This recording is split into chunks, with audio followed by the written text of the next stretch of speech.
everyone, welcome to this video. Today with me, I have none other than Ernest from HLA Humanistic Leadership Academy, and you have me, Jeddah, here at Coaching Changes Lives. Very glad to have you join us in this video. We're going to talk about something really, really important, which is what we call the future of training in organizations and what it means for us as speakers, coaches, leaders, trainers, and what does it mean for you as in the organizations? If you're an HR practitioner, you are a leader in organization, a CEO or directors, how does this impact your decision making in the learning and development for your clients? So before we go there, let me just introduce Ernest. And Ernest, would you like to share a little bit about yourself? Thank you, Jedi. Hello, everyone. 大家好，我係 Ernest。我都係一位 coach 啦。今日非常之高興咧，就係同 Jedi 咧喺呢度分享一下嚟緊咧將來唔同嘅機構啊組織，其實佢哋喺 training 啊或者點樣係將 training 咧可以融入喺呢個 coaching 入邊嘅。喺我哋再講落去之前咧，不如聽下Jedi 對於呢個嘅未來嘅 training 嘅睇法，點樣 integrate with coaching 咧喺呢個 training 入邊。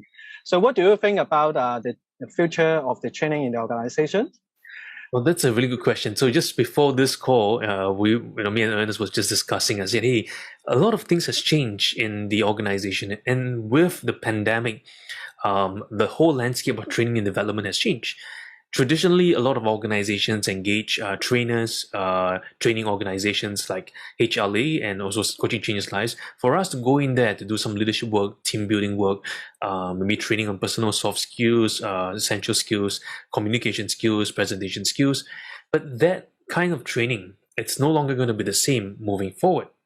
So we have seen a change, a shift across the years. So traditionally, people wanted to have physical training where trainers come in there, we address a problem, address a need, we train, and then we leave. But now organizations are shifting towards more of a digital training where they purchase pre-recorded programs and allow their staff and employees to watch those programs to learn. Sometimes they call this micro-learning, sometimes they call this asynchronous learning. However, those are also things of the past, right? Yes, in fact, micro-learnings is also traditional learnings. It's not the future. The future of training has changed and evolved because think about this. If you're in an organization and your organization tells you, okay, you're going to use an app, okay, watch these videos, think about the video, reply on the video. It's no longer interactive. There isn't a human touch and human element to it. So the humanness of the training element is one of the key factors to making effective training, to making effective engagement with the audience, and to make effective change in a deeper level for every employee. Because the outcome of training is to really help the employees to have that skill sets, whether is it in the area of hard skills, soft skills, essential skills, and to really help them to integrate that into their workspace. So if the employee just looks at the phone, watch the video, it's very much like asking them to go and watch a YouTube video or ask them to read a book. It's not going to work, right? What must happen is there's a new kind of training that must happen. It's what we call integrative training. And that's when we look forward to something really, really exciting. So I'm going to get Ernest to share with us as well, what is his experience in terms of traditional training in organization and what are evolving? What are the thoughts and ideas that's changing also? Yeah. 就正如啱啱 Jedi 所講啦，咁其實咧過往咧喺training 入邊咧，其實好多時候咧都係講緊我哋好單向嘅就好似咧我哋以前咧去上課讀書咁樣有個老師，跟住咧我哋就一齊去聽下佢講啦。同其實而家 digital 嘅世界咧都好似嘅，即係 digital 嘅世界喺呢個互聯網嘅世界，大家可能睇完一條片，跟住我哋就好似聽咗一啲嘢，我哋知道原來咧有啲咩知識有啲咩硬技巧。咁但係其實咧就好似頭先 Jedi 所講啦，即係其實好多時候更加重要嘅就係喺我哋人同人之間個互動，我哋有冇 connect， 我哋究竟喺個互動之中咧有冇多咗一啲新嘅 insight， 新嘅點子，我哋喺呢個互動嘅過程之中咧可以引發到出嚟。更加重要就係學習嘅嗰個人，究竟佢有冇喺呢個互動當中能夠揾到一啲佢可能從來都冇睇到過嘅一啲盲點，我哋所講嘅 blind spot， 或者係一啲新嘅 awareness， 一啲新嘅察覺等等呢啲嘢，其實都係咧透過咧一個人同人之間嘅 connect 同埋互動，有嗰個 interaction 咧先至可以發生到嘅。如果就只係就咁睇個片咧，基本上就好似同我哋睇部戲咁樣，咦，我哋了解咗嗰個故事，了解咗嗰個 story， 但係究竟我哋真正剔唔剔到 away 嗰樣嘢，又能唔能夠將嗰樣嘢咧 apply 到落去我哋日常生活當中，或者真係應用到喺工作當中咧？其實呢個咧往往都係一個好大疑問嚟嘅。所以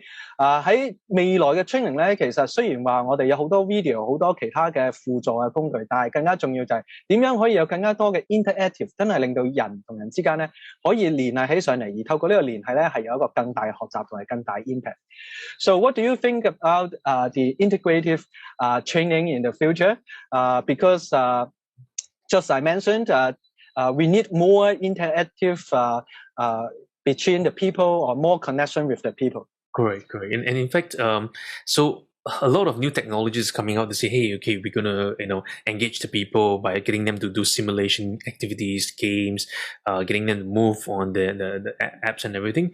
Well, that may produce a certain level of measures, but it's not enough to really help individuals and organizations learn, right? How do we know this? All down through so many histories and so many experiences, the idea of gamification, the idea of simulation games doesn't really work for employees. Think about this. What are they most bothered about? What are they really stressed about? Right? Do they have time to take out their phone and then interact, type in, fill in and everything? And if there's so many things to do, do you think they will be doing it in a way of a learning attitude, a learning culture, a learning mindset, or would they just be doing it just to quickly get it and done with, right? So as such, one of the things that must fundamentally change is the mindsets of the HR practitioners in the organizations, and also organizational leaders. That's the C-level and even the management level or the senior management level, right? They need to fundamentally change and say, hey, it's not about that sexy new toy. I think the idea of digitization has bluff or create a lot of fake news in people's mind. They think that, oh, okay, I need to make training digital. I need to make this one digital. This one, we need to get everything all digital. If that's the case, then you might as well have the whole work staff not go to office. Everybody just work from home. Everybody don't turn on camera, right? Everybody just work through emails.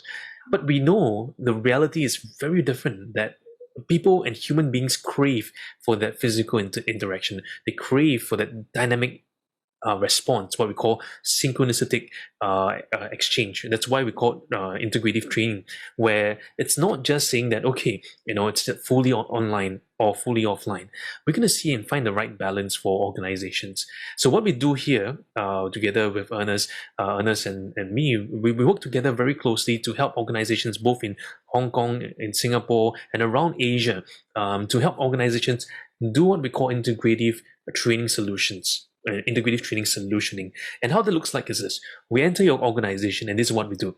We sit down with your team, whether it's virtually, we have a call with you, bringing your people from different platforms, because we know that many organizations today are across many different countries. As such, trainings might not always be practicable in person, right? So what's the next best we could do? Well, we could sit down with you, we can discuss what are your training needs. What are your learning needs? They're two different things, right? Training needs and what are your learning needs. And then we want to figure out the way the people learn, helping the people to learn better. What is the missing gaps of the learnings for every individual? What are the things that people must constantly learn, constantly improve? And then we kind of craft and curate a set of curriculum that matches that. But this curriculum is not fixed. This curriculum is ever evolving. Why? So I'll give you an example. One of the traditional training has always been in communication, right? How to listen better, how to have better communication with your peers. Now, this is not something that's going to change. You have to repeat this again and again and again and again, right? So many people think that, oh, you know what, communication we learned before. But there's so much more that we need to learn about communication, because the fundamental challenge in any organization has to do with communication internally, communication externally, communication to the public, right? And that is always the same issue. Communication has always been the issue and will always be the issue, which means that organizations will engage Ernest and myself to go into organizations to work alongside on a long-term basis. Traditional training is just I come and I go. I just come for 1-2 days, 1 hour, half a day, and bye-bye. But integrative training is that we're engaging us as gig economy, gig workers, to come in, work alongside with you on a long-term basis. We take 1 year, 2 years, 5 years. We work alongside you, develop trainings. We come and train because we are an external agency. As such, our trainings become more effective because we partner with your internal trainers, internal coaches. As external coaches, internal coaches, we partner alongside with each other to work together to help the organization thrive. So how it may look like is we could have portions of the trainings that are asynchronous. It could be short form videos, it could be articles, it could be a variety of things. So we target across the different spectrum of visuals, auditory, kinesthetic elements. Then we have a lot more that's physical interactions, which is virtual small group coaching sessions, virtual team sessions, where we kind of work with the teams to go deeper in their skill sets, to work with them in terms of enhancing their communication skills or other areas of need, right? So that's the integrative approach. Then from there, we may approach it very differently. Sometimes we may have experiential learning experiences where we bring the people outside of the scope of traditional trainings and then really help them to experience. So what then happens is that the philosophy of it becomes a learning, helping the people to want to learning how to learn again, and that becomes something really interesting because if the organization can learn fast, then they can perform better, they can react faster. Yeah, what are your thoughts, Ernest? Yeah, I totally agree with you. Yeah, 喺而家我哋嘅即係培訓嘅世界啊，好多時候過往咧就係好似阿 Jedi 所講，就係我哋一個 trainer 去到，跟住做完一個訓練，跟住就離開，咁啊好似完咗件事。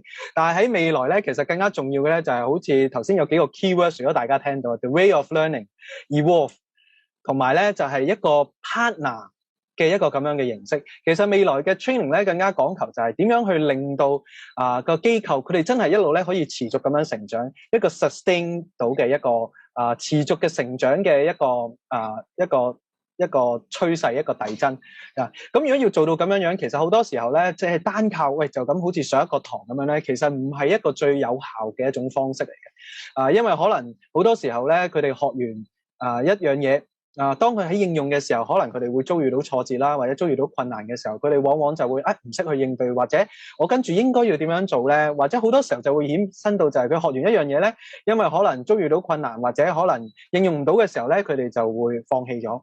其實咧，間接地簡單嚟講就係好似咧將所學嘅嘢咧，好快咧就將佢掉咗啦，就好似我哋以前上堂讀書咁樣咧，將嗰啲嘢咧掉咗。我哋其實而家諗翻下，究竟我哋以前讀數學嗰啲，無論你讀 pure maths 又好，定係讀歷史又好，我諗好多嘢可能你都唔記得咗，因為你冇加以去應用。但係如果未來嘅培訓咧，其實如果我哋真係去同一個公司或者機構裡面嘅C level 嘅嘅人士啦，或者係嗰班 training 或者 trial 嘅人，佢哋一齊去協作，我哋係用一個好長時間去，好似一個 partner 咁樣去陪伴住佢哋。而且我哋喺當中唔單止只係單純一個 training， 而係透過唔同嘅學習嘅形式去令到員工或者佢哋嘅同事係真係有更大嘅得着。而每一個得着咧，喺每一次佢學到嘅嘢當中咧，佢哋都係有一個 evolve 嘅，因為今次佢學到嘅嘢，我哋下一次會有機會再去 review， 再去 follow up，and then 我哋再下一次嘅時候，佢亦都有機會會去再做一啲 reflection。咁樣嘅持續嘅學習咧，就會更加令到佢喺學到嘅嗰樣嘢，譬如頭先所講嘅溝通或者 listening，我哋嘅聆聽技巧都會有一個好大嘅進步。所以咧呢一個咧係未來咧喺 training 或者我哋叫做 integrative training 嘅一種趨勢。So in the end, what do you have any big insight or keywords to share with the audience? Yeah, I think one of the things I love what you say that's now about this idea of partnering and also listening. These are key elements. It sounds easy, it sounds simple, but these are areas where we really need more mastery. And one of the best ways for integrative training is that organizations take on a longer term engagement with organizations like us, and we work alongside, develop, and partner with you to really figure out what works best for your team. And with the changing profile of employees, meaning to say that learning, training, coaching, it's constant. We cannot say, okay, we're just going to train for this time, that's it. It has to be constant because you have new people, new employees coming in, you have new team members, and today we have a lot more distributed teams, and that's something that's going to be really important for us, right? So if you're watching this and you're saying, hey, you know what, I think my organization needs some help in really working along the learning and development of the organization teams, the employees, and you are running a company that is spread across different countries, right? Say, for example, you have a company that is in Singapore and you have a branch office in Hong Kong, or maybe in other parts of Asia, right? We welcome you to engage us. Give us a comment or write us an email and say, hey, you know what, Jedi Ernest, can we have a talk? Can we talk about how do we help your organization to really succeed in their learning and development? Because this is critical. The thing that will make organizations truly succeed and stand the test of time and to become more resilient is the ability to learn faster, ability to train, the ability to coach well, so that it will help them to reach the greater level of performance. Yep. So, Ernest, any last words for our friends who are watching this today? Yeah, 我非常之同意 Jedi 你所講嘅啊。所以我哋嚟緊將來嘅 training 嘅 business 啊，或者 training 嘅世界，其實係講緊 partner 型嘅啊。所以如果你都好想咧有一啲成功嘅伙伴啊，一啲成功嘅 partner 咧，係協助你嘅企業或者你嘅組織更大成功嘅咧，歡迎咧你嚟揾我哋，我哋非常之樂意咧去support 大家咧，去令到你哋咧有更大成功嘅。Okay, very nice. So until next time, this is me at Jedi here at Coaching Changes Lives, and we have Ernest at Humanistic Leadership Academy. And we'll see you guys really soon in our videos on YouTube and every other platform. Give us a thumbs up, hit the subscribe button, and share this with your friends or text someone in this video who will need to watch this. See you guys really soon.